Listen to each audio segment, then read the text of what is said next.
All right. Last time we started with this our RGB guess Zing game. What is the game all about? So as you can see from the UI there, we're going to be generating some random colors, which is going to be represented by these buttons. And out of all these colors, computer is going to pick one at random, which is what is getting displayed here. And it's now left for the user to click on the button that matches this color code. And again, the user can change the level based on whatever level they want to play. So level 1, we have 6 buttons. For level 2, we have 9 buttons. For level 3, they're like that.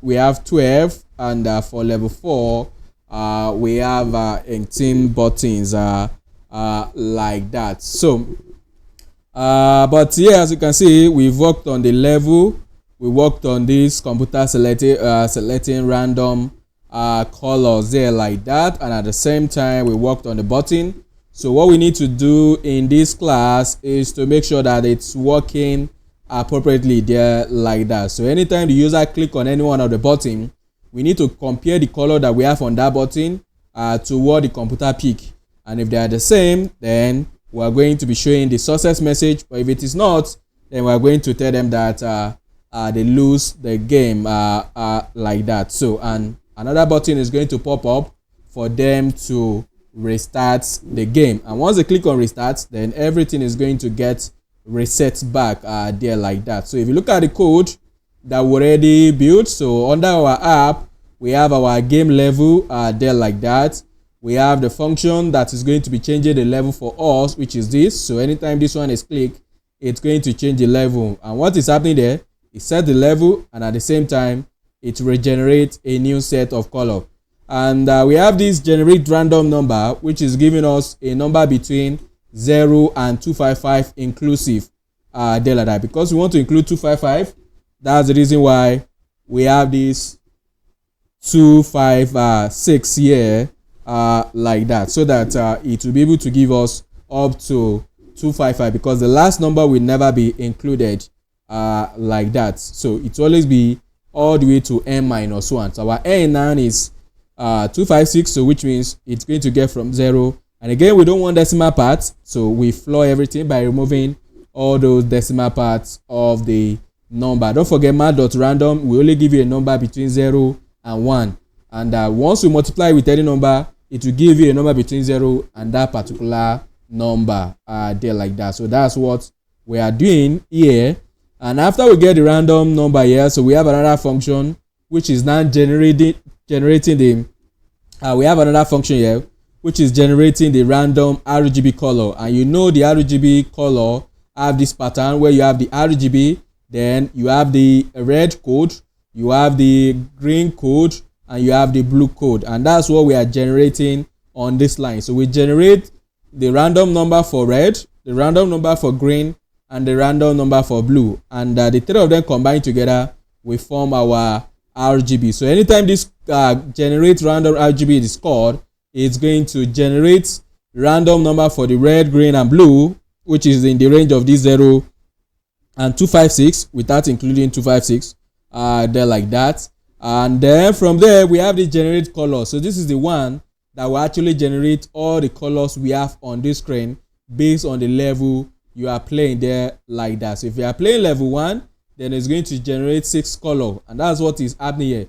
So based on the count, which is the level that you're going to, or whatever you pass to it, is going to generate a new array with this length. Then we are filling it with 0, because by default when you generate array without the data, it will be empty. So we fill it with 0, then we'll map through everything that is there, and those value will generate another array by generating this random color. So for each of the value that we're going to be getting from here, the 00 we are going to be getting for here, based on the count, we are mapping it to a random RGB color that we have here.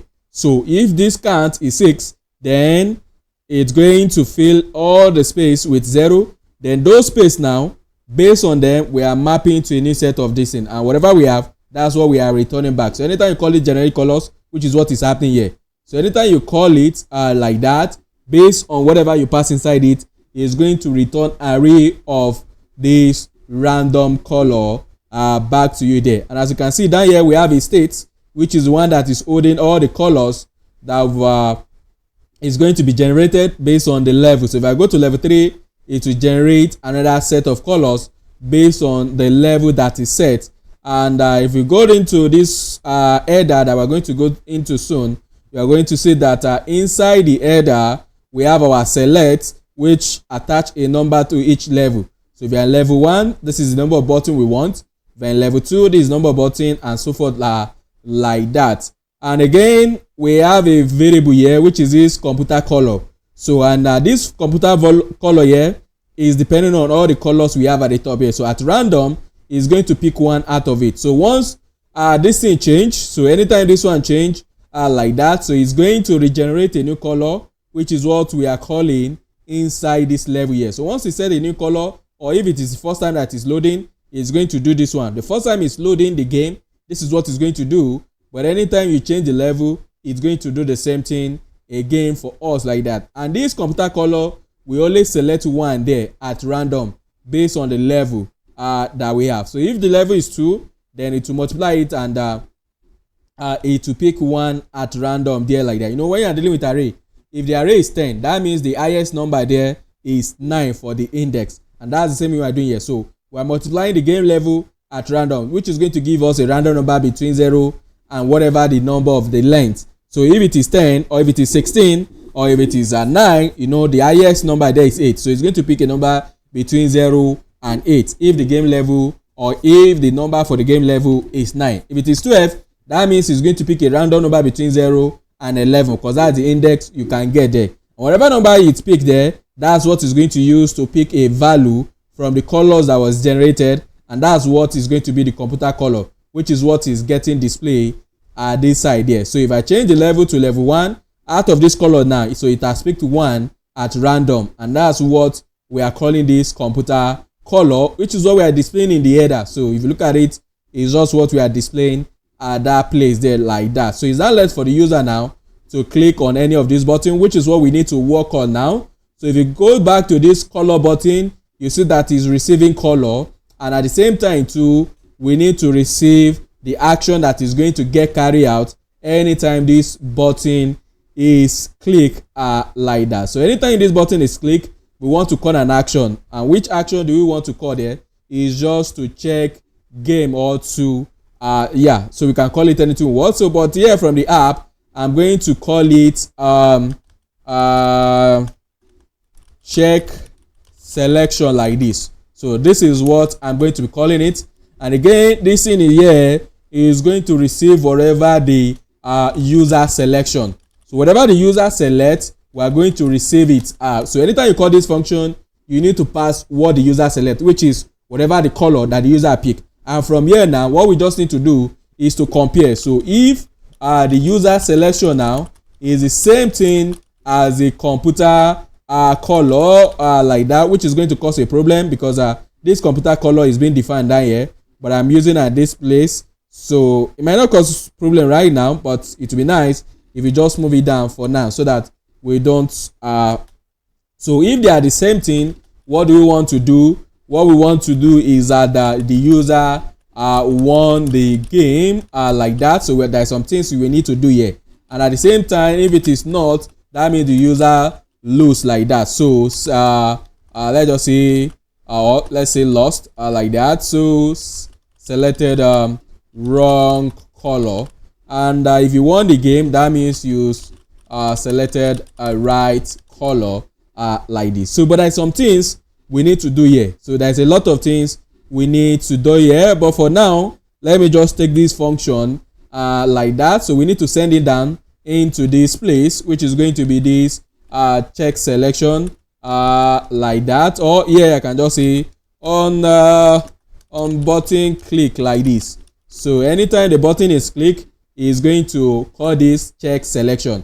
So which means we need to go inside this color box, which is here, and we need to receive it here, and from there we pass it down into this our button like that. But if you look at it, this color box colors box here is not using this.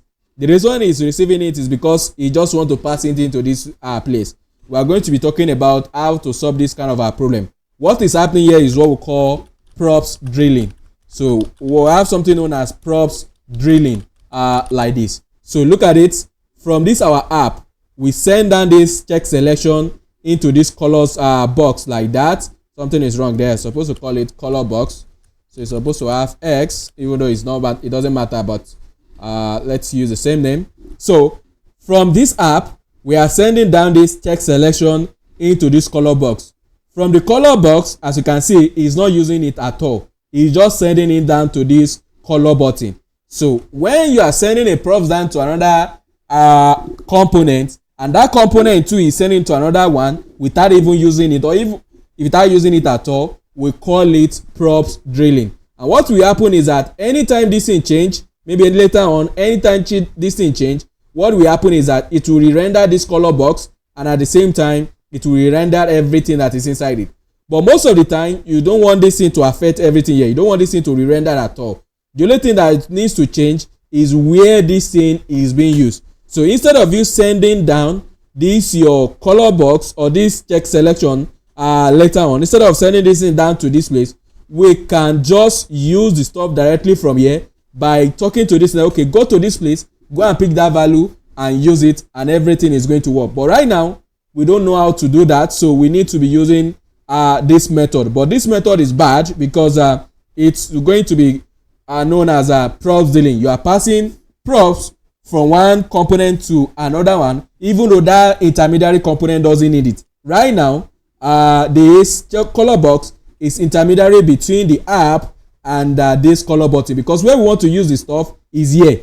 But you can't just pass it from the app directly into this color button. Why? Because they don't know about each other. This app doesn't know about color button. The only thing that the app knows about is this color box. So, and it's the color box that can send down that information into this button. But instead of us doing it like this, we can follow a proper way to not doing what we call this problem. And we'll explain it better in the next class when I'm talking about the hooks that you can use to solve this problem. But right now, this is the method that we're going to be using like that. If you look at it, it's not being used at all here. But if this thing change, this one have to re-render so that it will be able to send down the no value. So anytime whatever you pass here change, it will re-render. Then once you render, it will see any value, then it will send it down into this one. But most of the time, whatever you are doing here, you don't want it to render at all. But we are not even doing anything special here, just simple stuff. So there is no problem with this. But when you are working with application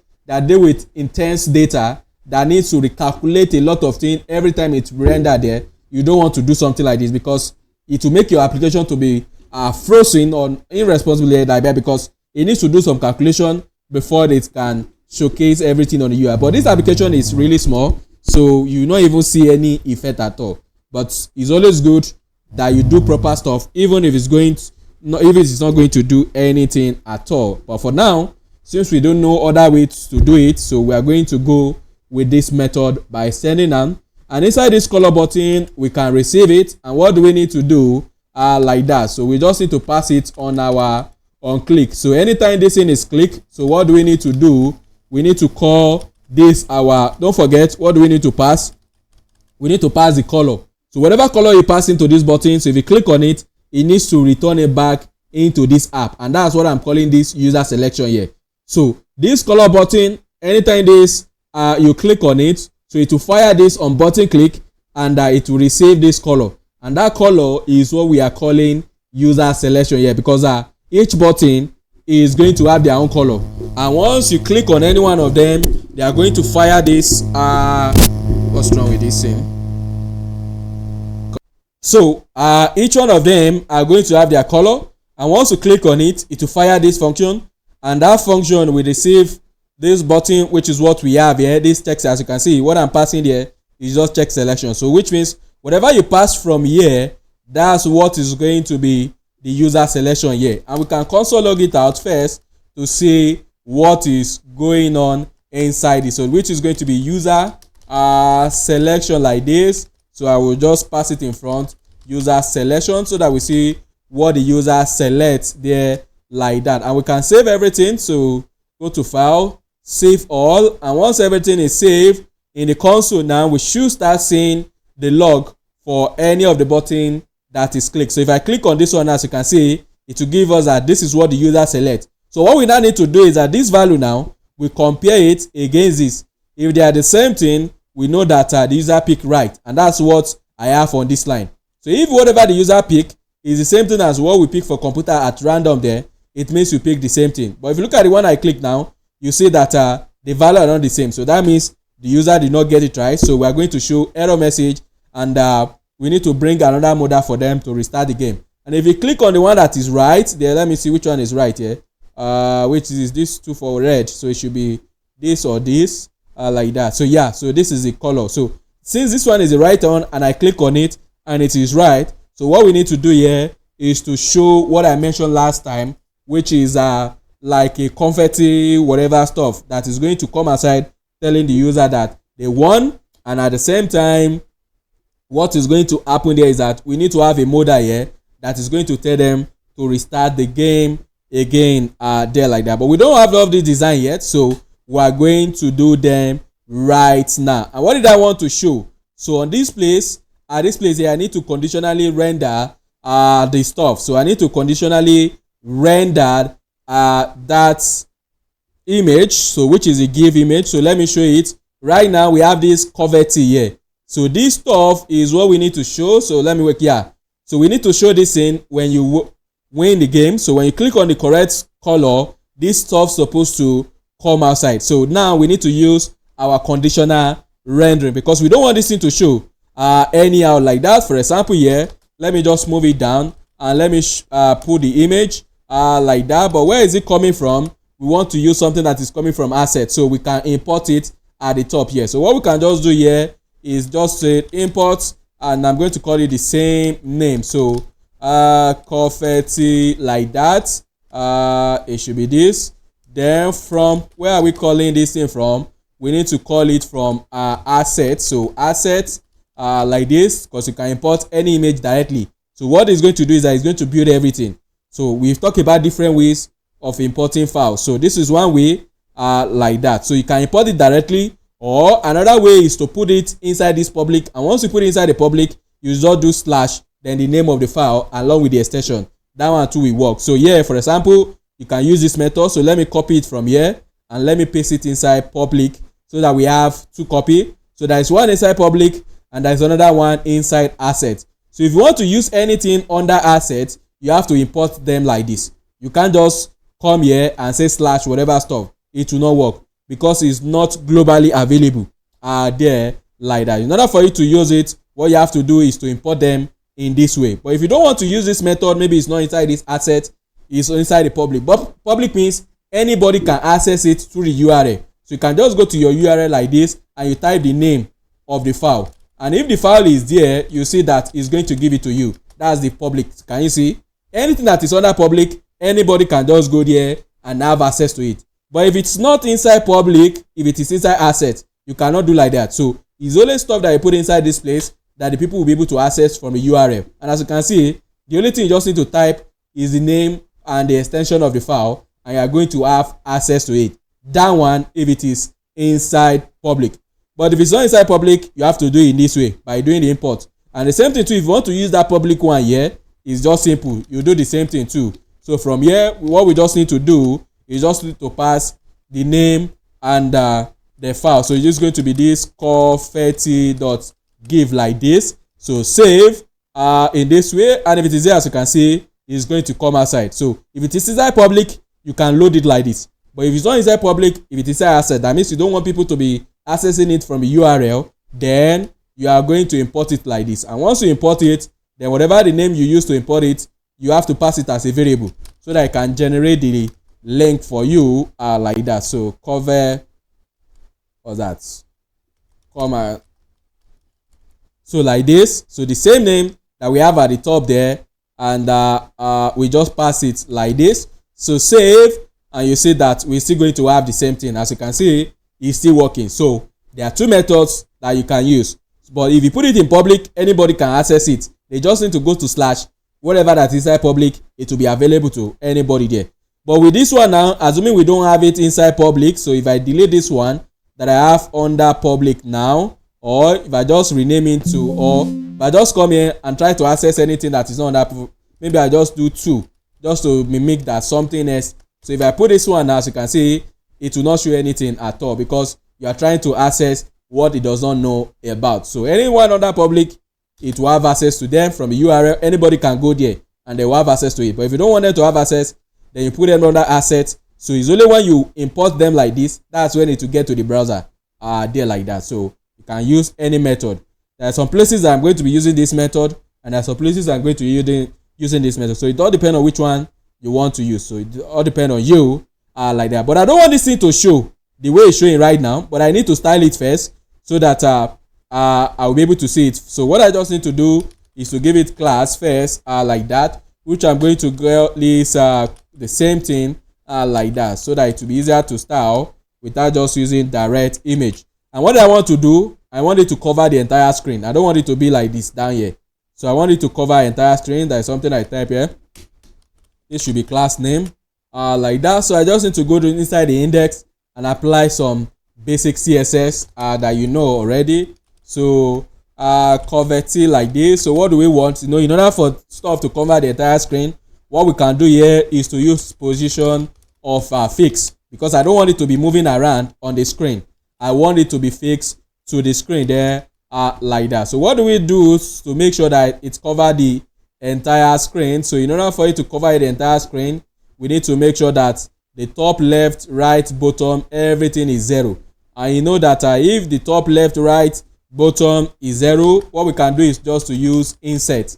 So insert is a way of you setting this your property of top to 0, right to 0, bottom to 0, and which then so left to 0. So this single property here, you are using it to set all these 4 property at once. You can do it like this or you do it like this. So it all depends on which method you want. But I'm going to be using this method because it makes it easier for me to just set one value for all of them at once. And as you can see now, it's going to cover the stuff like that. So we have this insert 0. So I want the weight to be 100% like this.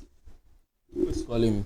So I want the weight to be 100%, then the height to be 100%, and so forth like that. And you can do a lot of other things that you want. So I want the z index, as you can see, it's going to cover the entire screen like that. But I want it to be on top of every other thing. So what I can do is to increase the z index like this to maybe around that 7, because I see other thing, I'm going to bring it up anytime the game stops. So anytime the game stops, there's other thing that is going to come up there like that. So once this thing is saved, so it's going to be on top of everything, so that it's going to cover whatever we have on the screen. But I don't want it to show like this. I don't want it to show like this. The only time I want it to come outside is when the game is paused. And when is game going to be paused is when you click on any of these buttons. That's when the game is going to be paused. So which means at the top here, we need to have a state that check whether the game is paused or not. And at the same time too, we need to know the game state rather. So let us create a variable. So here we are going to have the game state like this. So set game state, and by default is going to be use state, and from there is going to be pending. So when it is pending, it means the game is in play mode. So at that point you are still playing, but it can go to lost, or it can go to won. So these are the states we have there. So we have these states that we're going to be looking at there. So we have the pending, that means you are still playing the game. Then we have the lost, so that means you did not click on the correct color. And we have the won. So these are the states we are going to be using there like that. And by default is going to be pending, because at that point, the first time you load the game, you've not done it. We don't know whether you've lost or you won the game. So you just start the game. So when it is in pending state, we don't want to see the only time we want to see this in is when the game state is in 1. So and how do we do that? It's simple. we can use our conditional rendering here by just check. So if game state is the same thing as 1, like that, that's the only time we want to show this. So we are conditionally rendering this our image. So it's only when the game state the value is the same thing as 1, that's when it's going to come outside. And once I save it now, as you can see, it's not going to come outside again at all. There's still another one we need to do here, but this is what we need to have. And where do we going to set the game state? So when the user selection is the same, so what we need to do here now is to set the game state. And what is it going to be? It's going to be 1.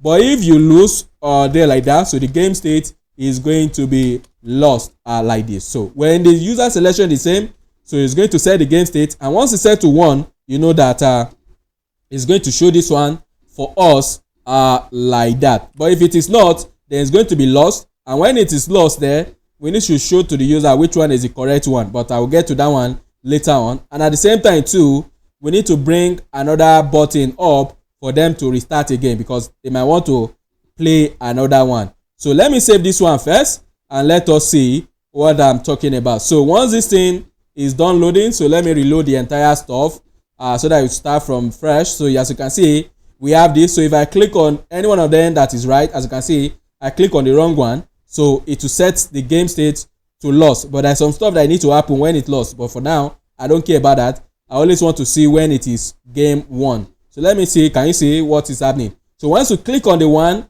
that matches the color we have at the top, this is what is going to pop out. But how do we stop the game? That's what I'm talking about. Because now, how do we stop this thing now that is coming out? Because we need to have a button here for the user to be able to restart. So not that you have to reload the entire page, because the only time you can remove the stuff right now is when you reload the entire page. So if you click on the correct one, so anytime you click on the correct one like that, so anytime you click on the correct one, this thing is going to come outside, but there's no way to stop it. The only way to stop it is to reload the page, which is bad. So we need to have a button for them to restart. So, and when is that one going to come outside? So the button is only going to come outside. So yeah, the button is only going to come outside when the game state is not the same thing as pending. So when you are not in pending state, because we are going to show it whether you won the game or you lose the game. That's why we are checking it at this side. So whether you win the game or you lose the game, we are going to show this button to the user like that. What is going to be inside the button is going to be restarts like that. So that's what we are going to have there in this way. So when it is this, that's the only time we want to show the button. So let me give it a class so that it will be easier to start to style like that. So it's going to be restart like this. So let me save it. So it's only when it is not in pending state that is going to come outside like that, but it's not going to be positioned correctly, so I need to apply some CSS on it. But for now, in order for us to see it, so let me just leave it in pending so that I can show. As you can see, it's showing on the screen. So in order for us to be able to style it first, and once we are done with the styling, I'll put this thing back the way it's supposed to be. So when we have restart, so it's just a normal button like that. So we're going to have cursor to be pointer like that. I'm going to be doing this thing, so it's supposed to have some styling with this button. So let me just do it here. So restart, so it's just going to be the same thing like that. So the M button, so I want to do some crazy CSS here like that, because like this. So what I'm just doing here is I'm reusing the style. So what I'm doing here, I'm reusing the style. So what I just do here is that we talk about this. Is it that the button that is inside, but there's going to be a problem because that well, let me not do it like that. So let's just have the same styling. I might want to put some other thing there down here. So don't let me close this one. I might need some other thing down. So what am I doing here? So whether we have a button inside section or it is this restart class, I want them to have the same style. As you can see, it's going to have the same style like that, but I need to make some changes down here. So I need to make some changes, but this thing is no longer, it's not doing, supposed to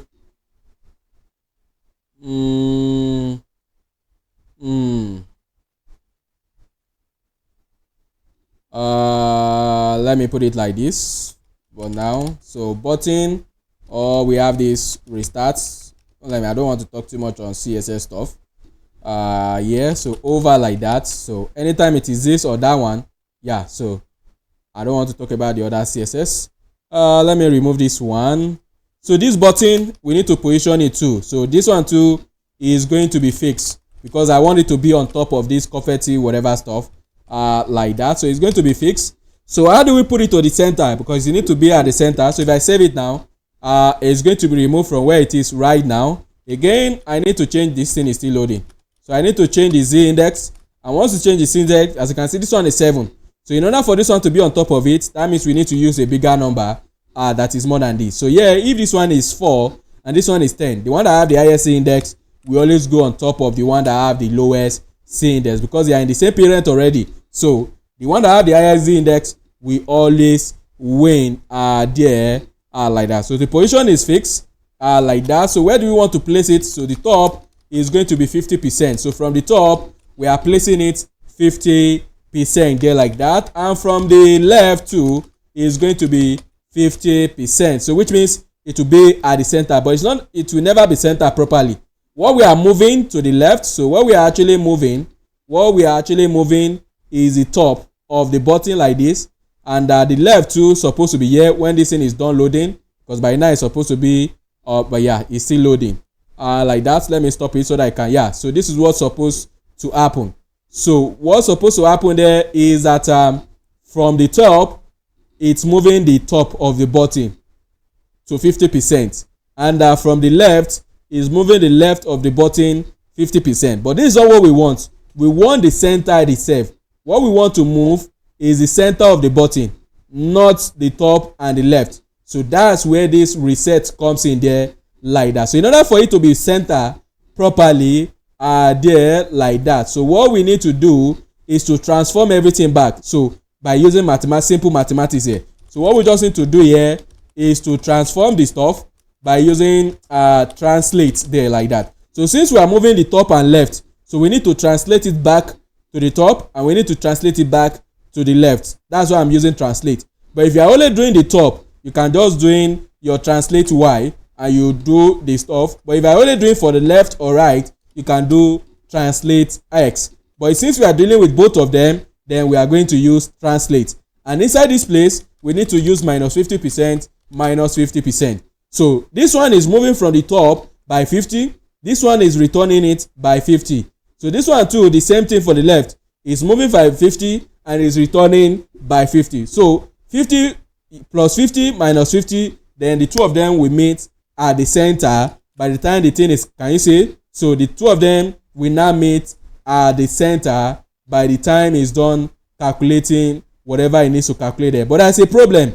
The problem here is that I'm doing some transform here which I don't need. So what I'm just going to do is to remove this one because it will not work, because there's one transform here, there's another transform we are doing there, so we don't need that one for it. So what I will just do here is leave the button like this, but when it is over, I can actually scale it and do this one too. So and one thing I can do is to make sure, because we've replaced the transform at the top, that's why it's coming down, but we don't want it to be like that. So what we can just do is that we can do the restart anytime it is over like this. This transform should maintain. We don't want it to change at all, but we can scale it anyhow we want. So yeah, can just scale by 1.1, so like this. So save, it's going to work the way we want it to work, but it will maintain that position. As you can see, it will still maintain that position, it will not change, but it will scale because you can combine, just like the way you have it here, you can combine multiple this thing together there, multiple stuff. So if you still need this one too,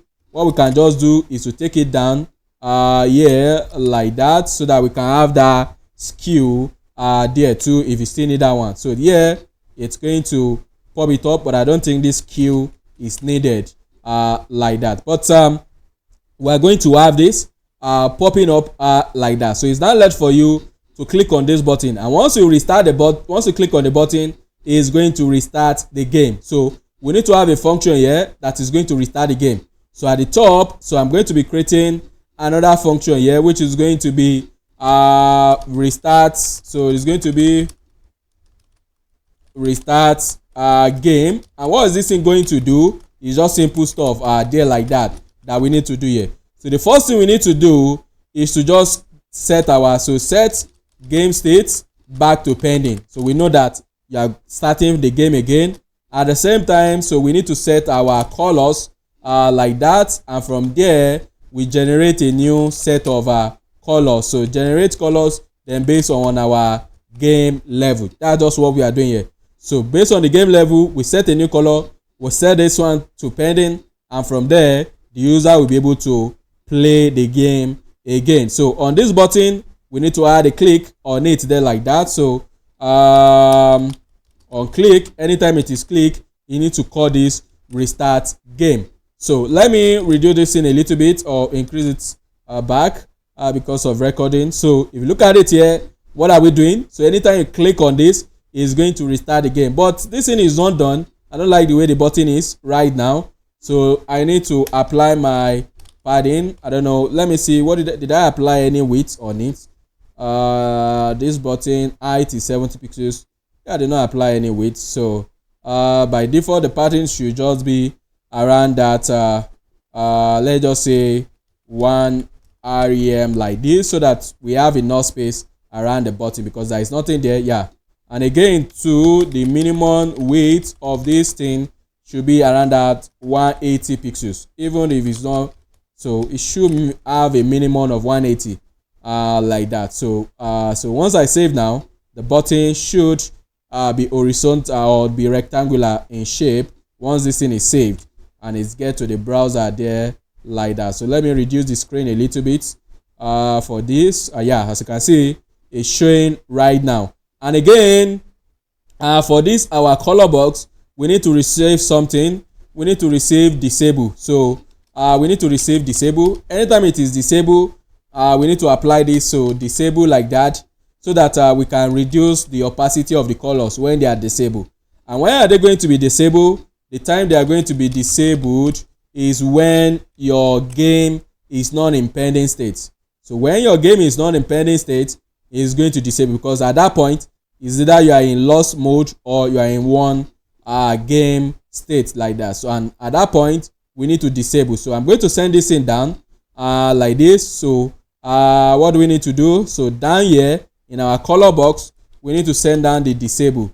And when is it going to be disabled? The time it's going to be disabled is when the game state is not the same thing as pending. So when it is not in pending mode, at that point we know that you need to restart the game before you can do anything. So this one, let me return it back, because this is the way it's supposed to be. So we only want to see it when it is not in pending mode. So for this, we need to receive it. And where are we receiving it? The same problem here too. We are not using this in at all here, but because we need to send it down into this our color button, that's why we are using this method. But there's going to be a better way later on, that you don't need to be sending what a component doesn't need down, because he needs to pass it into his children there like that. So later on, we're going to solve this in a better way when we talked about state management like that, because this is just a simple stuff. We don't need it here. So now we have this. So where did I have this class name? There's a problem. Why do I later have this class name? These are when you started doing a lot of framework. So it's supposed to be class name, not class like that. So reload the page so that everything will start from scratch.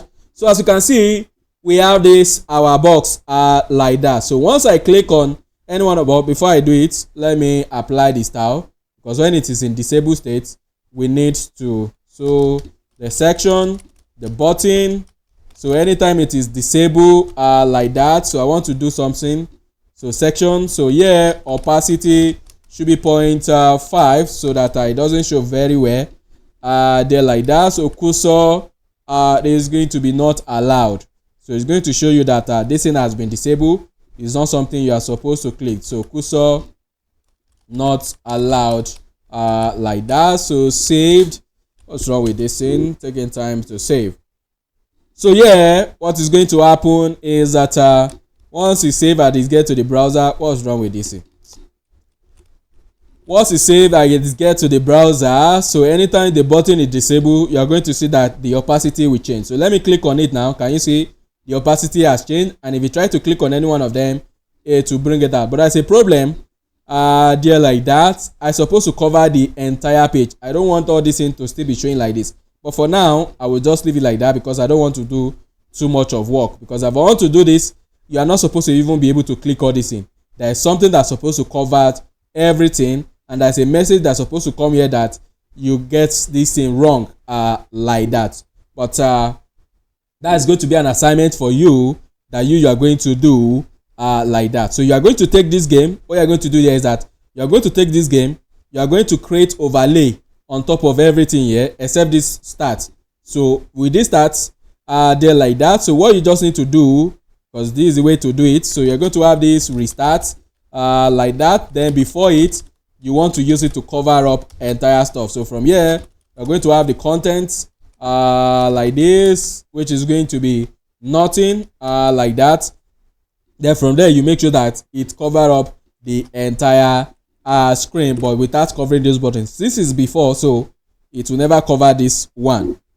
And you make sure that you position it as absolute, then left, right, and so forth like that, and it's going to make sure that it cover up. So that's what's going to be an assignment for you. And again too, you need to show a message for them that they guess the color wrong, because now as you can see, the reason why that thing is not coming out is because I guess the color wrong there like that. But assuming I click on the correct color, you see that can you see? So if I click on the correct color, this thing is going to come outside and you can restart again. To here too, you need to put a message there for them that you guess it right, not just about this thing alone. So another message too is supposed to come here along with the button like that. So what is just going to be here, we need to change the way. So you need to change the way this thing is being handled, because there are different things that needs to come in on the screen. But I want to see how you are going to solve it before I solve it first in the next class there like that. So once you click, as you can see, anytime the game,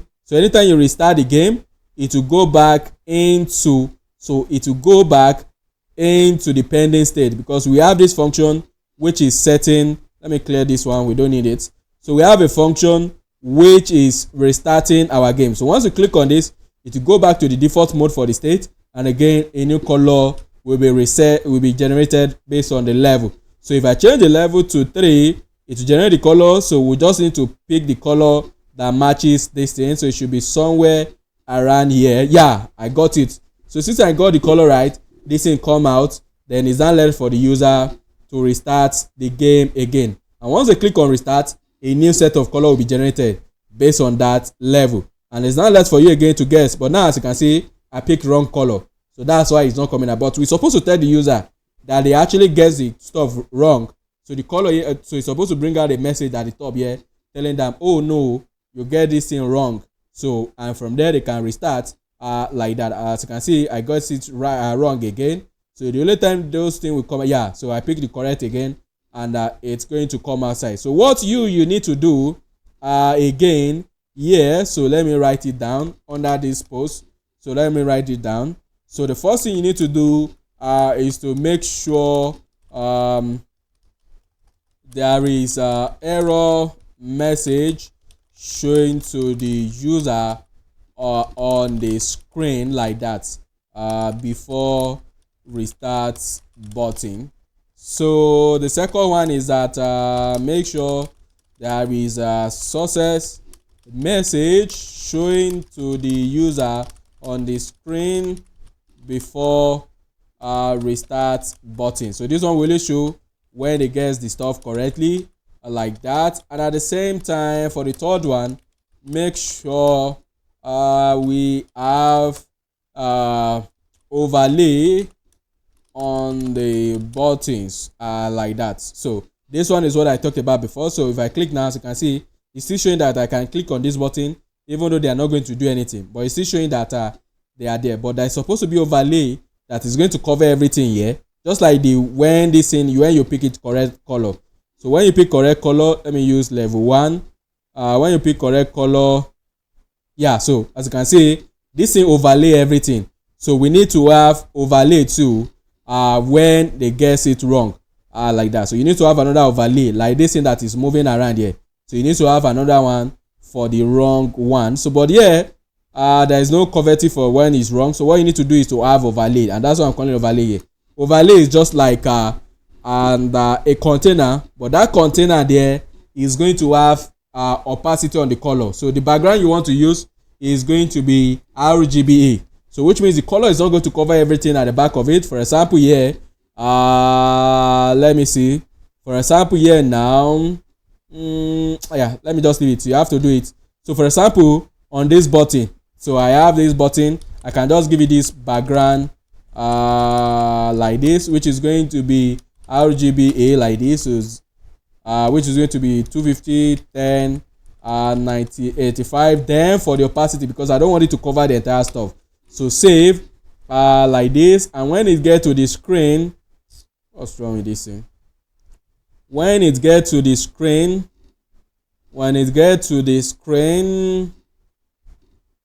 save on time. What is this? So when it gets to the screen, as you can see the button, you see that it's showing what is at the back of it.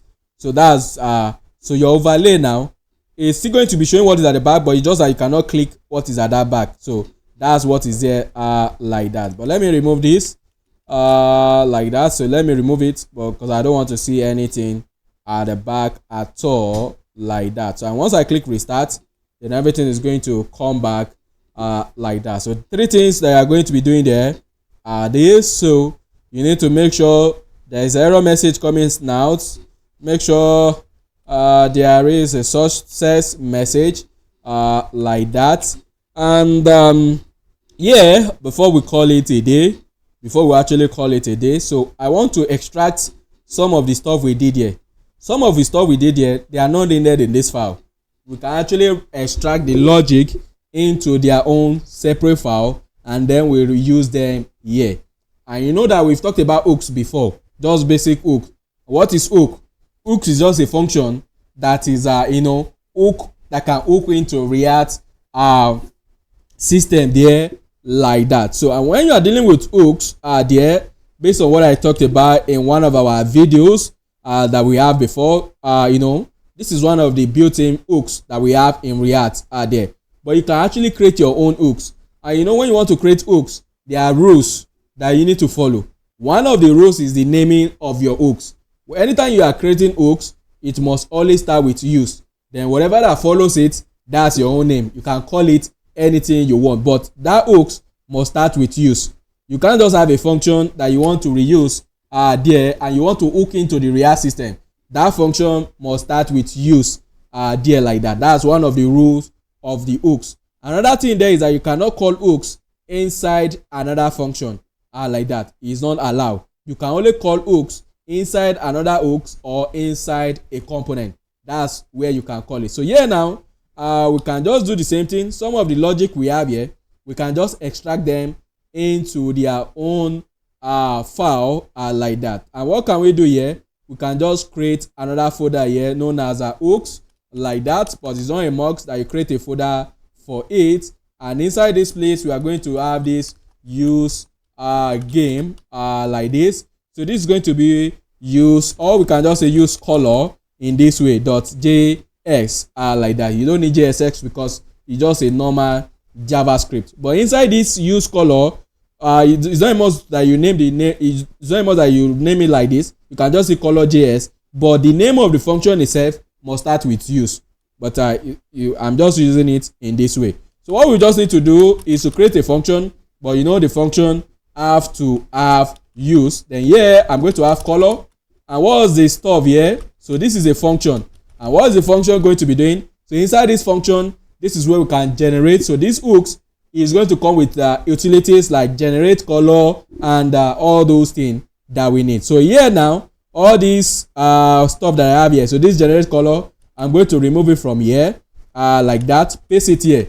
But in order for you to have access to it, you need to return it. So here I'm going to return this generate. So anywhere you call this use color, you have access to this function. Again, another thing we need here is this one. We don't need it here at all like that. So we can just extract all the logic. It's not a must that you do it like this. You can put them in that file, but it's always good that you extract a lot of things in this way so that it will make it easier to work with like that. So again too, I just need to return. So your hooks now, you can even use state here too. So since this is a hook, you can use any other state inside this hook. So how do we use this? So we just need to come here like that. So from there you can extract that whatever you need from it, which is going to be use color.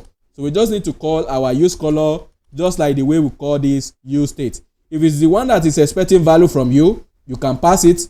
But if you look at it, our own is not expecting any value at all. But if the hooks that is expecting value is going to be here, and from there anywhere you call it, then you are going to pass it just like this use state. But this our use color is not doing anything. So from here now, how do you access what is coming from there? If you look at it, we're exporting them as objects. So we are returning anytime you call this use hooks here like that, so it's going to return everything we have here. So down here now we can just receive any one of them. So if I press Ctrl space bar, as you can see, we have access to generate. And again, any file that need this functionality, we don't need to create it again. We just go there and we call this our use color, and it still give us everything that we want. As you can see, I don't need this one again inside this file, because where it's being used is just this place. It's not being used outside at all. But if you need it outside, you can just expect it. But the only thing we just need here is it generate random colors like that. Again too, this one I don't actually need it in this place. So I don't need it in this place. We can actually move that one too. So since we are dealing with use color, I'm going to move it under this place too, like that. And I need to export it out so I can use it outside. So this one too, it doesn't need outside. And again, it will make it easier for us to reuse in any other places when you are dealing with application later on that need to reuse a lot of things in different places. You can just extract them into the hooks, and anywhere you need that functionality, you don't need to be doing copy and paste. What you just do is to get the hooks and you extract whatever you need from it, because we need all this in the next class. That's why I'm extracting it like this, so that it will be easier when we get there like that. So here now, as you can see, I'm receiving it from here. Again too, I don't need this one outside. Again, as you can see, a lot of things are getting simplified for us. And again, our file, as you can see, is getting simpler there like that. Another thing we can do here is just to extract all this into their own hooks. But for now, I will just leave them like that. Or another thing we can just do is to just say use game. So here we can just say use game like that, and that's where all our game logic is going to be. Like everything that we have here, that's where we're going to place them. So instead of us to have all this one here, so I'm going to cut it out like that. It's not a must you do all this in, but in order for us to know how the hooks work, so const export so that we can use it. So export const use game like that. Anytime you are creating your hooks, it must always have all this use starting with it. So we have this, and you can see since it's hook, you can use hook inside it too. But if you don't use here, it's wrong. You cannot be using use state inside it, because it will think this is a component when it's starting with capital letter, and when it is small like this, it's wrong that you are using use state like in this way. So in order for it to work, you need to rename this thing as a use like this. So your hooks too must start with use, but whatever that follows it is coming from you like that. So you can call it anything you want. As you can see, use state is working now. But if I rename it to game, as you can see, it started complaining about use state, because you can see it's called in game that is neither React function, component, nor custom hooks. So you can only use one hooks inside another hooks or inside your component. So hooks can only be used inside component or inside another hook like that. So even this one says I don't need it here again, so I'm going to cut it out. Where I actually need it is inside this place like that. So I'm going to put it at the top here like this, and now I can import it in this way, but it will still not work because this thing is not done properly. So in order for it to work, we need to convert this one to hooks. So since they are hooks now, from there I'm extracting what I need from here, and at the same time I can export out or send down whatever I need to move out. So what I need to move out is game level, because we need it outside. This set game level, I don't need it outside at all. But if you still want to make it available outside of use game, you can return it as part of the data here. But I don't need that because I'm going to be moving some stuff from here too. As you can see right now, I don't need this from here again. So this change game level, so I will cut it out, move it inside the game like this. So I'm going to paste it in this way. As you can see, set colors. Where is set color coming from is because we need all this one here. So everything we have here, I'm going to cut them and I'm going to move them inside this place like that. Yeah. So what do we have? So we have this. So I need to export this game state too, because I will be needing it outside. Change game level, I need it outside because there is somewhere it is being used. So we need to send it outside like that. What else do we need? What else do we need? So we need the colors too to be going outside because it's being used somewhere like that. So set game state, I don't need it outside because it is only needed here. So I'm going to call this one too out like that. So I'm going to move it down here in this way from there. So this check selection too is needed outside. So I'm going to send it outside. Another thing that is needed outside is this game color. So I will export it, makes it available too by returning it. But the game color is not here yet. So in order for the game color to be here, we just need to cut it out like that. So cut it out, move it here into this. See how everything now. Look at all our states. They are not together. There is no complaint again because some of the logic has been moved into this use color and it's already at the top. So it's now being used here. As you can see, I'm using this generic color. But before, we can't do it like that. We can't do it like this because the function is down here and we need to use it here. So that's the reason we have to move this one down so that it will say the function first. But since we extract that one into its own hooks, we can quickly call it at the top before we get into where it's needed. And it makes things simpler. Here you can see all the states that you're using directly. Not that you have to go down before you see one of them or you scroll up before you see another one like that. So the other thing we need to move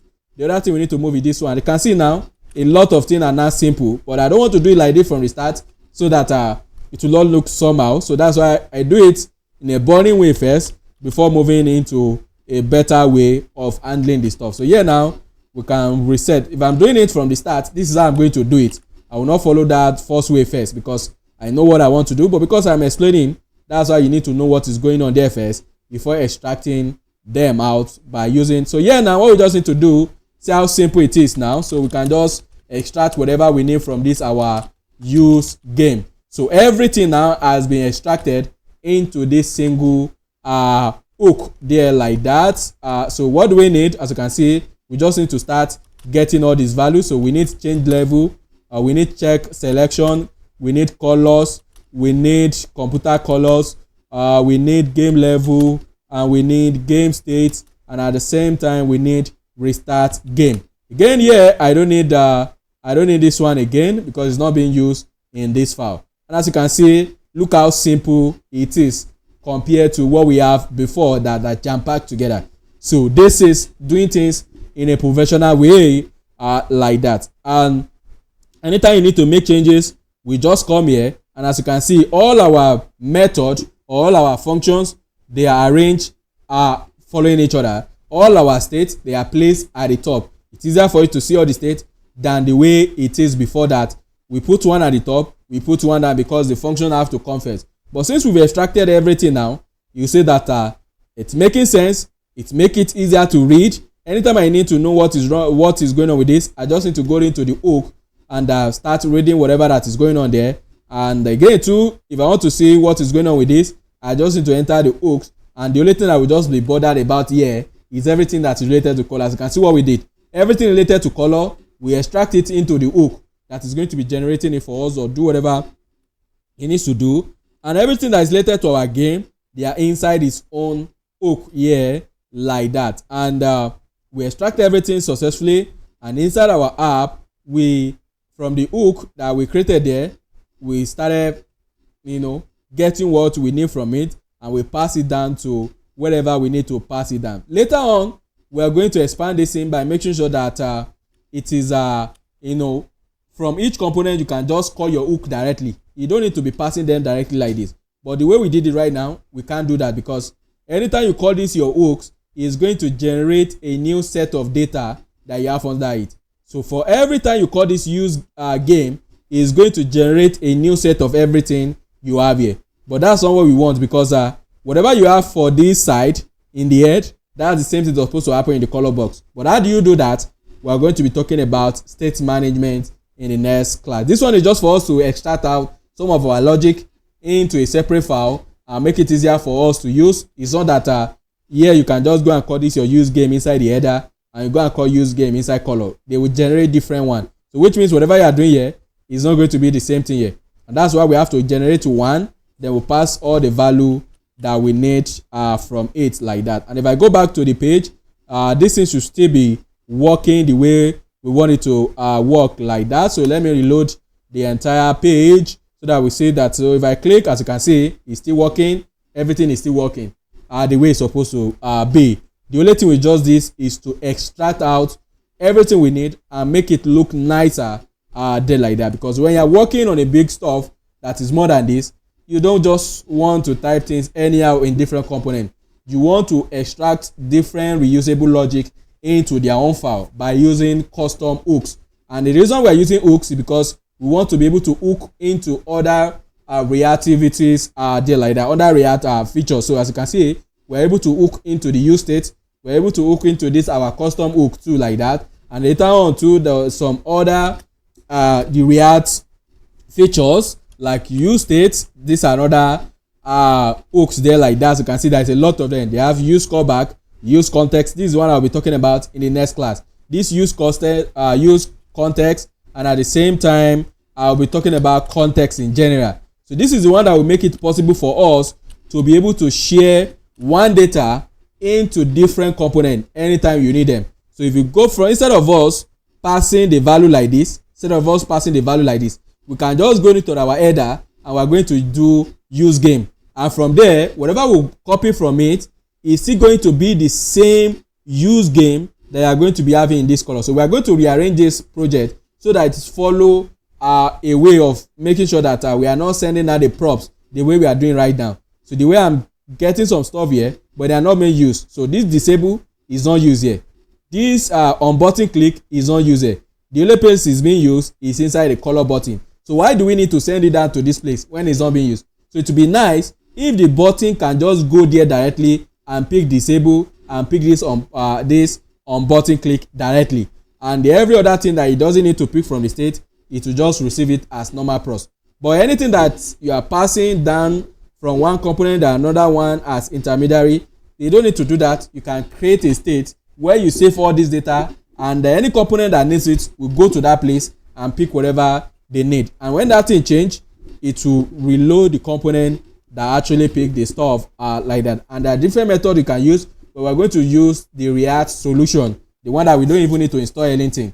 There are other solutions that you have to install that library to do it, which make it, work with a bigger project like that. But for this one, even for bigger project, this one too will still work. You don't need to do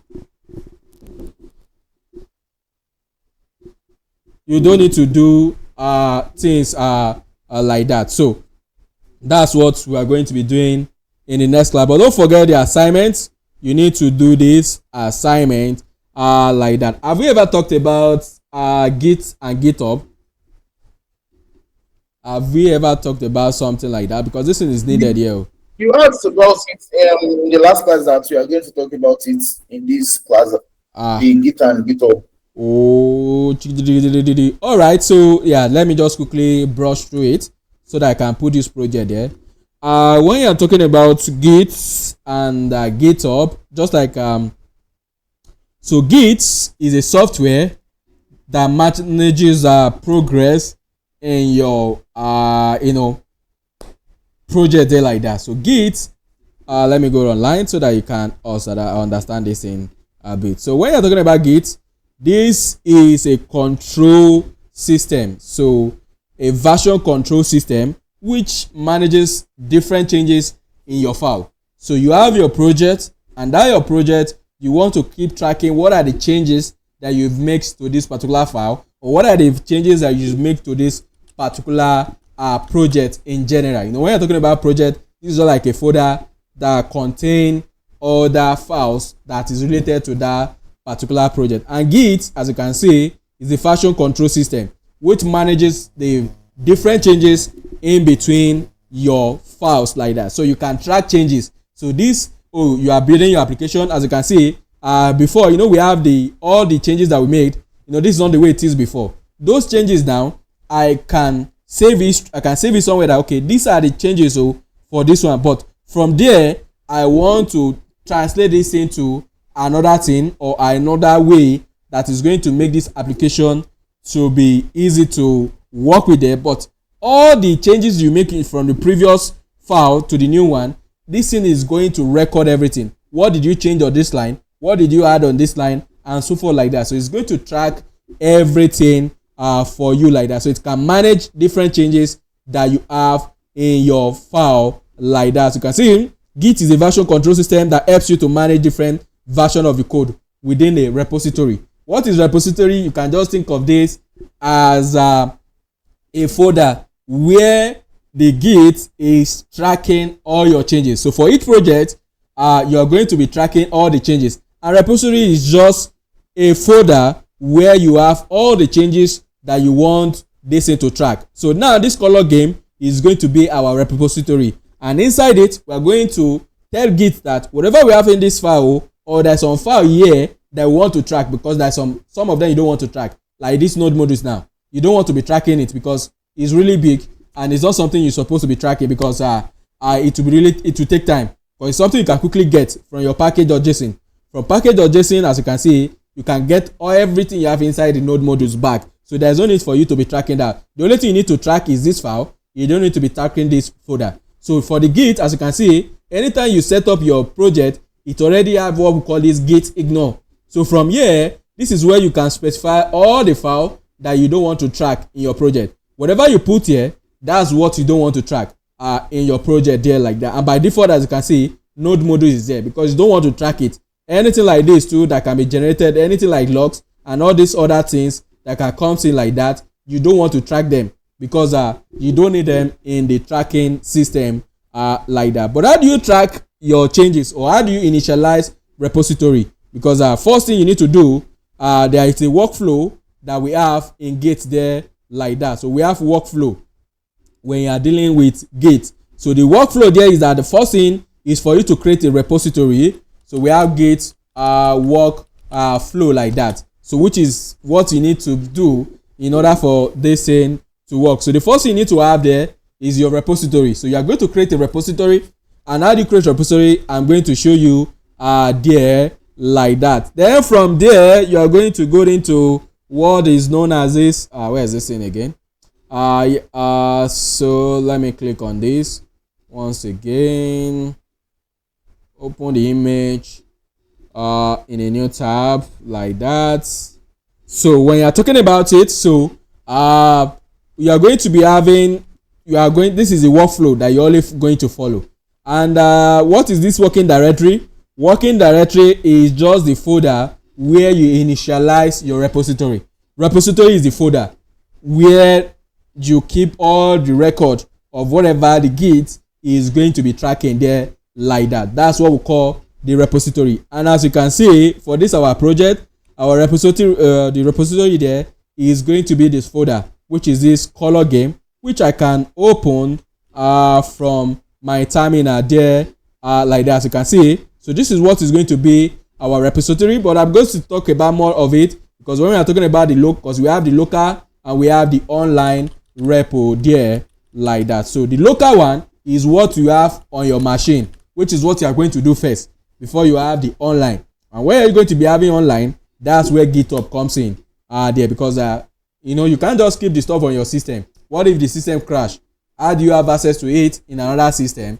That's where the online repository, or remote, the way they used to call it, there like that. So when you're talking about remote, you're just talking about online. That's just it. Remote is just online. Local is the one you have on your system. So when you're talking about local repository, that's the one you have on your system, while the remote repo is the same thing as repository. So we just call it repo for short like that. So local is whatever you are doing on your system, while remote is the one you have online. And there's a lot of online services that you can use to track your or to manage your repository there like that. But the first thing you need to do for the workflow, is to initialize Git in your project. And by default, normally this thing used to do it before, but if it doesn't do it for you, you have to initialize the stuff like that. And how do you initialize the stuff. So what you just need to do is git init like this. So once you type git init, what it's going to do is that it's going to create a local repository inside this the folder wherever you type it. As you can see, currently I'm inside this color game. So this is where it's going to initialize our repository, but this one now is local one. So once I press enter, if you don't have it before, you are going to see the message that the git has initialized the stuff for you, and as you see, so initialize empty git repository in that same folder. And what it's going to do is that it's going to create this .git folder that you are not going to see right now. But if you go into the file explorer, so if you go into the normal file explorer and you make sure that the hidden file always shows, so if you on your system there, if you do the setting to always show the hidden file, so you are going to see that a new folder will be created under it there like that. As you can see, it's not showing right now because I don't have the setting activated. But if you want to have the setting activated, just go to the setting there like that. Where is this thing? So let me bring so you need to go to the so you need to go to the option. So once you go to the option, you are going to go to view, and under the view, as you can see, so you need to activate this show hidden files folder like that. So apply, okay. So once you click okay, can you see, so anything that is hidden folder, they are going to show this. So this .git, please don't delete it, because this is where all the records are going to be placed. So all these things, you're not the one that will be managing it. Git is going to manage them for you like that. And in order for you to be able to use Git self, you have to install it first, which means you have to download it on your system. So if you don't have it, the Git, what I just type in the command line now, it will not work for you. So this Git command now, it will not work at all until you install Git first. So the first thing you need to do, go online there like that, search for Git, then you download it, the one for your operating system. Then once you download it, then you have access to this Git command here. And in any project where you want to initialize Git, just type git init, and it's going to initialize empty repository. A folder will be created which is hidden. As you can see, it's not showing in VS Code like that, but you can go into your Explorer so that you can see that folder. And inside this folder, that's where it's going to keep all the history about the changes you have in your project. And as you can see, it have a concept of branches just like tree, but I'll be explaining branches later on there. But by default, it's going to create a branch for you there like that. So you can think of branch as just in that same project, different people can be working on different things. There is one person that will be working on the login features, another person will be working on the sign up feature, another person will be working on dashboard.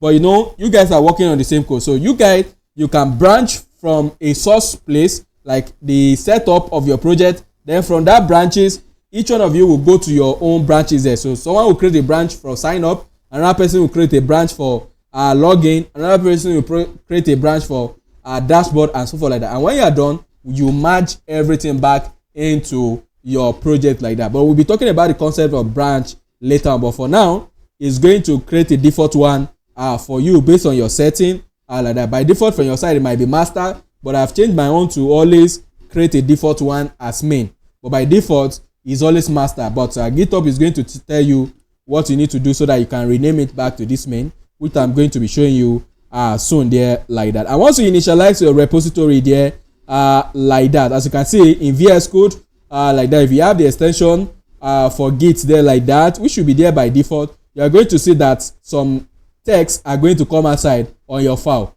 Before, there is nothing like all this U. The color too has changed on some of these files. Some of them are this green here, and if you see this U, what this U is telling you is that on track. That's what it means. So if you see on U, it means on track. On track means that the Git will not track any changes that you made in this file. So which means it will not save any changes you have in this file. So if you want it to track any file for you like that, what you can do is to use git, then add, then the name of the file that you want it to track for you. But now imagine that you have a lot of files. Are you not going to be typing them one by one? No. So you can use git add, and what is this in typing? So what you can use here is git like that, come aside, git come aside. What's wrong with this terminal? VS Code, don't slow down. git add, then followed by the file you want to add in this folder or the folder you want to add. But if you use dot, dot means that everything that is inside this folder, you want to track all of them, but it's going to exclude anything that you put inside this git ignore. So anytime you use dot, it will track everything except the stuff that you put here. So anything that you put here, as you can see the node modules, can you see the color? The color is gray out. So it's telling you that it's not going to track this one at all because it's part of what you put inside git ignore. Whatever you have inside the git ignore and it is here, they are going to gray out like this. As you can see, the dot too is not on it. So it's telling you it will never even do anything with this file because you've already talked to it that it should ignore them because it's part of the git ignore. But if you remove it, it's going to add it to part of what is tracked. But don't do that. You don't track it the node modules because the folder is used to be large like that. So you don't want to track it.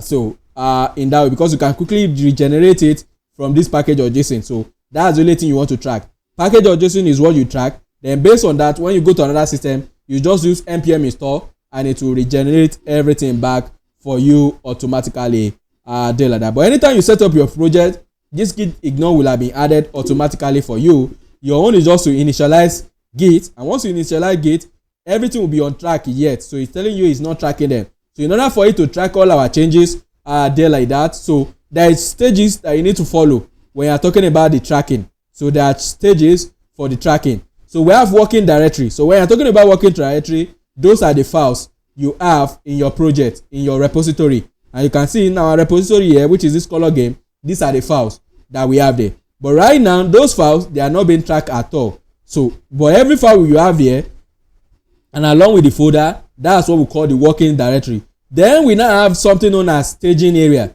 So staging area, in order for you to move to this place, you need to use the git add, which is what I want to use right now. And what is it going to do? What that thing will do is that, as you can see down here, can you see everything? It's telling us that we have the changes in our file. Like it has already seen all the changes we made in our file, but we are not tracking them yet. So in order for it to track them, or in order for us to move to the stages, as right now it's not in the change, it's not in this stage yet. So it's not in this staging area. And what is staging area?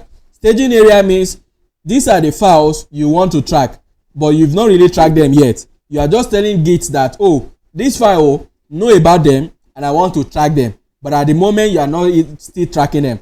Whatever file that is not being tracked, they are under working area. But from this working area, you can move all the file that you want to track into staging area. You can think of staging as like you are passing a box to the person that is going to deliver the package. But at the point you are packing the package is not delivered yet. You are just telling them that, okay, this package is going to be delivered here. This one is going to be delivered here, and so forth like that. But those packages, you've arranged them that these are the ones that the driver are going to take out. Those that they've taken them out to the people that need it. At that point, you are just telling the person that will pack it that these are the one that is meant for delivery. But this one, they are not meant for delivery. So those ones that are under the working, that is not the staging area, that means those ones will not be tracked at all. It will not go into this local repo because it's not being tracked yet. So the first thing you need to do is to add all of them that you want to track. As you can see, we have 19 files. It's telling us that we have the 19 files that we're not tracking. But instead of you doing the stuff from the console log here too, you can do it from here.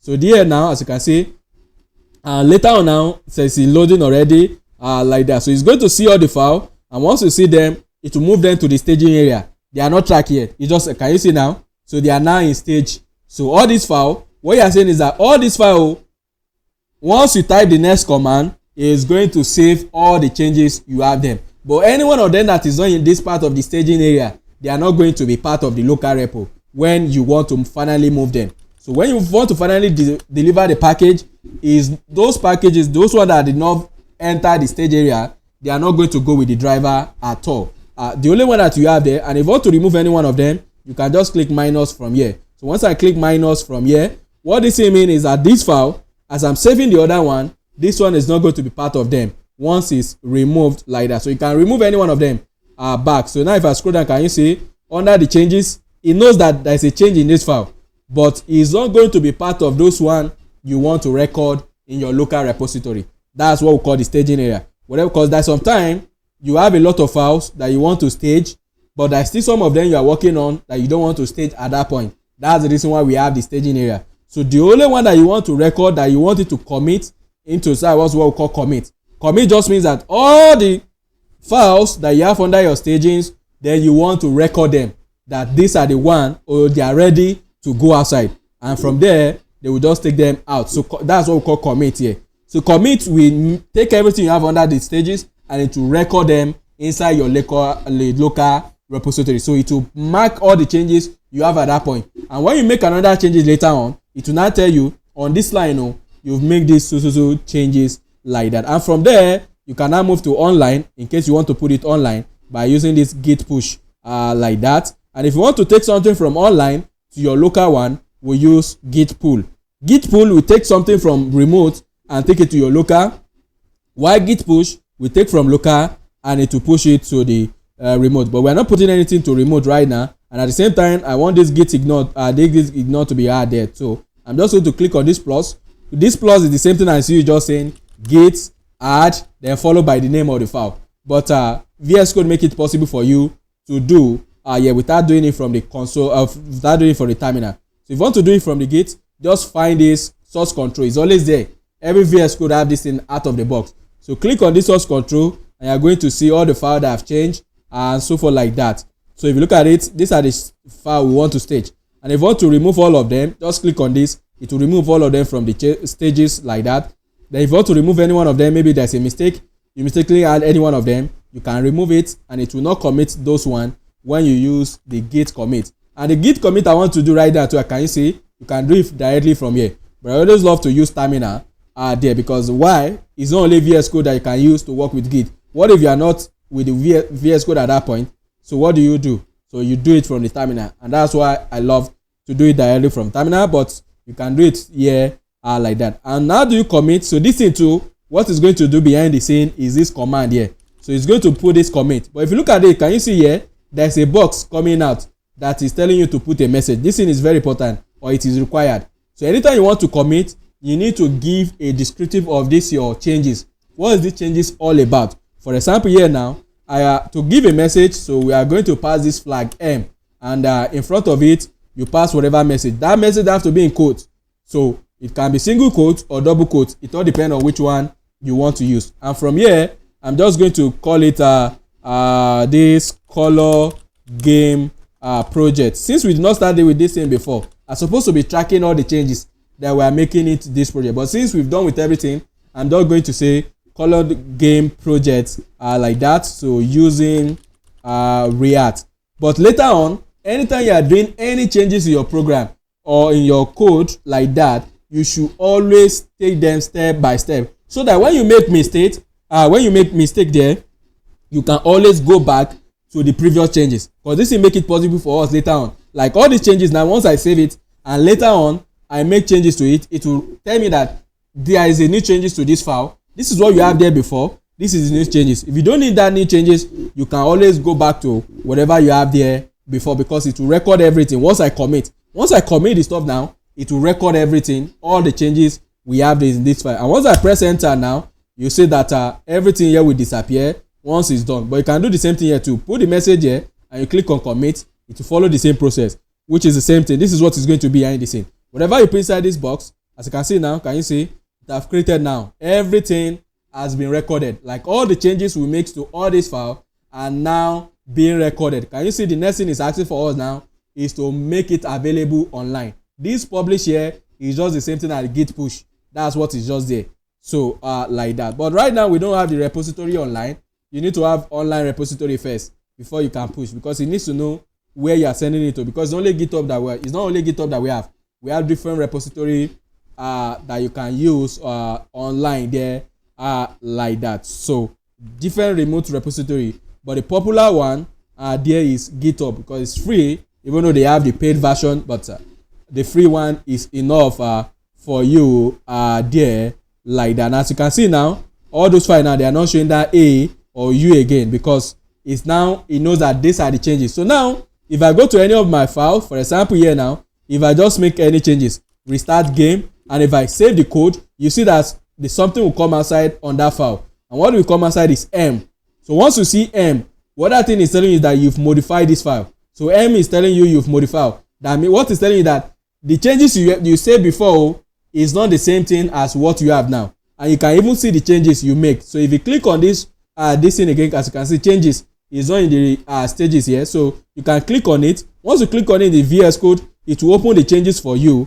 You can see this is the file. Can you see? So this is what you have there before. This is now the new change.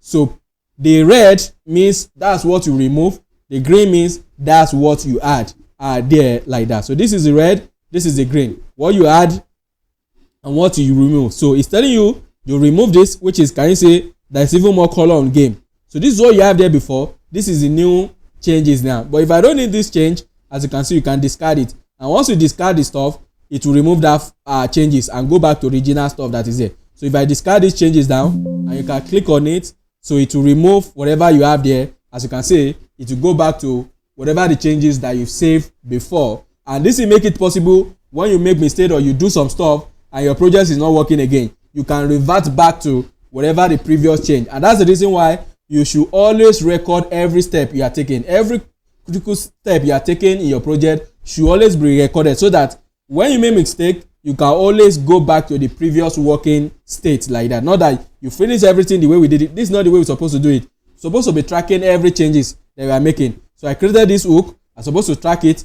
create this hook, track it. I created this component, track it, or depending on how you want to do your tracking, maybe is when you build all the color button and everything together, you track those changes and so forth, like that. Your working state, you should always track them, so that if there's any changes you make and it's not making your program to work again and you have to revert back, then you can just discard the changes. Even if it's something that you've commit, you can still go back.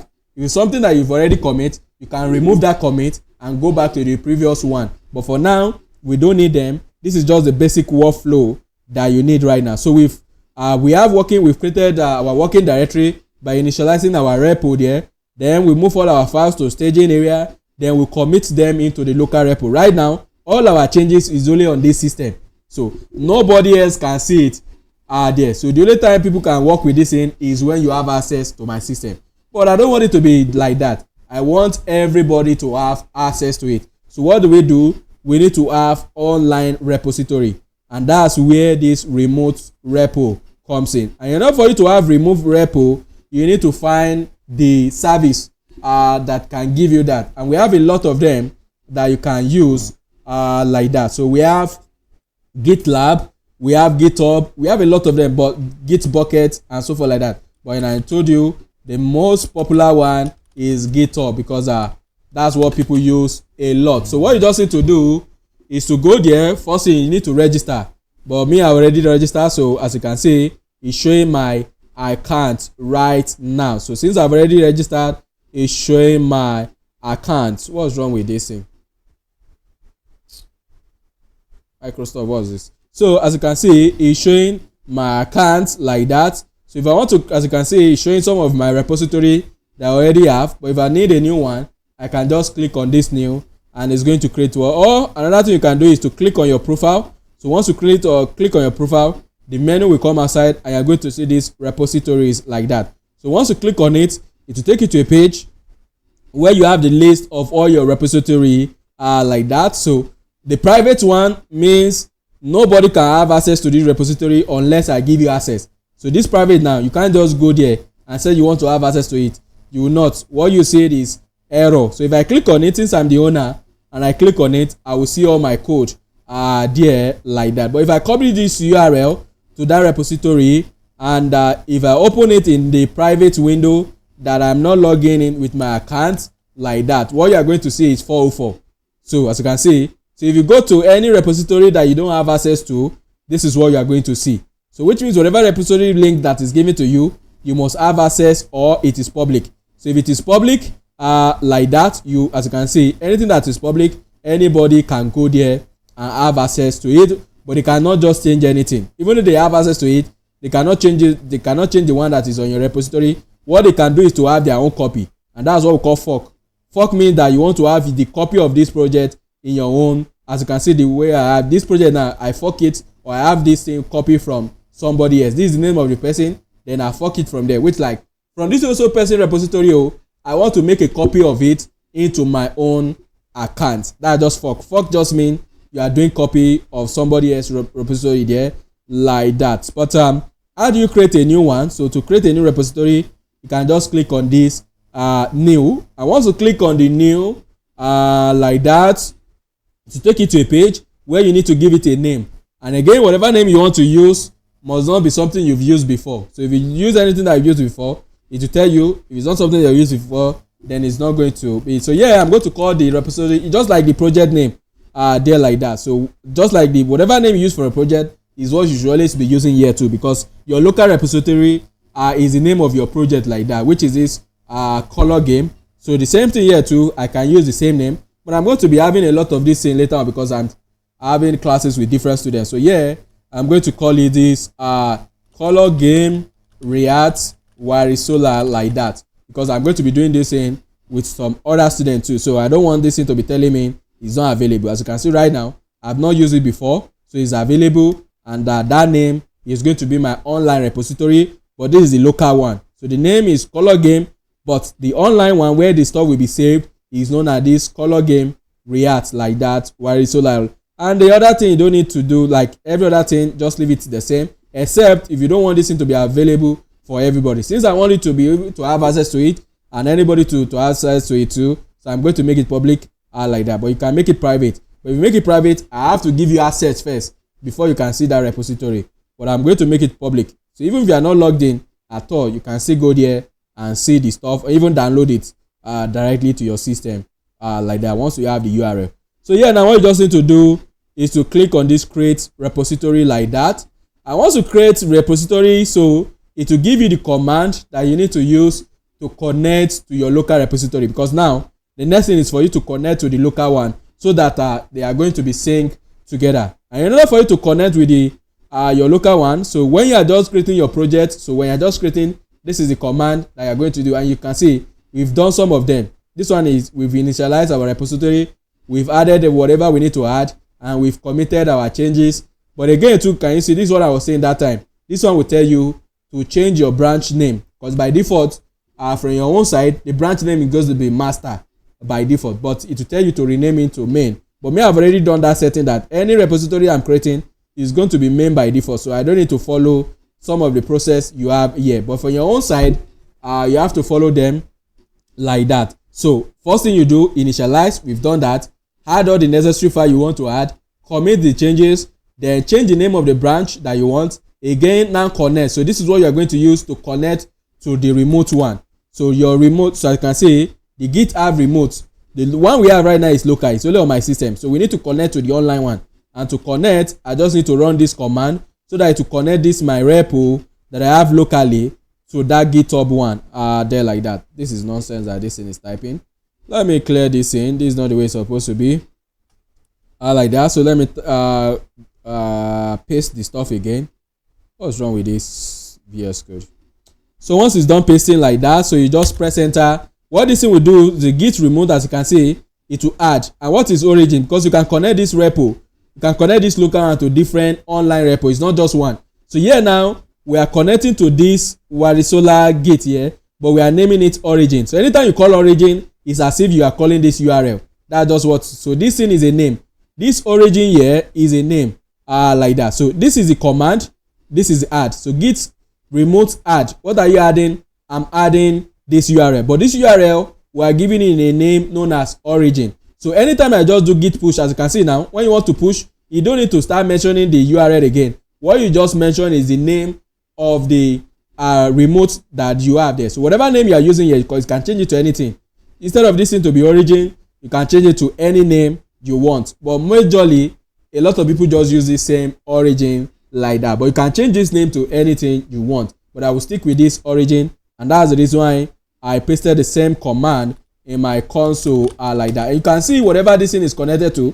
So if you want to check any remote that this your project is connected to, you can just type git remote there like that. So git remote like this. So if you type it, it will show all the remotes that you are connected to, because I told you it's not just one. Can you see? I'm only connected to the origin like that. Or if I even want to see the link, I can pass some other command here and it will show me the link too, but I don't need all those one. So let me just clear it. So since we've done this in, and this is our first time that we want to push, so we need to use this command. But this is not the same command we'll be using later on where you want to push. So since it's the first time we want to push, into this branch. So this is the name of your branch, this is the name of your remote. So when you want to push, so you need to specify the remote you want to push to and the branch you want to push to. So since I want to push to the main branch, and this is the remote name, and again the U here is for us to connect the online branch to the local one. So this one will always be there anytime you want to push to any branch for the first time. But next time you want to push, so you don't need this U here, you don't need to be using all this command again. What you just do is git push. That's what this thing is doing. It will save this thing into the record that anytime you use git push later on, since you don't add all this in again, it will not add this one for you automatically. But if you use git push, you have to specify where you want to push it to, like that. So because you can push into multiple origin or multiple remotes there.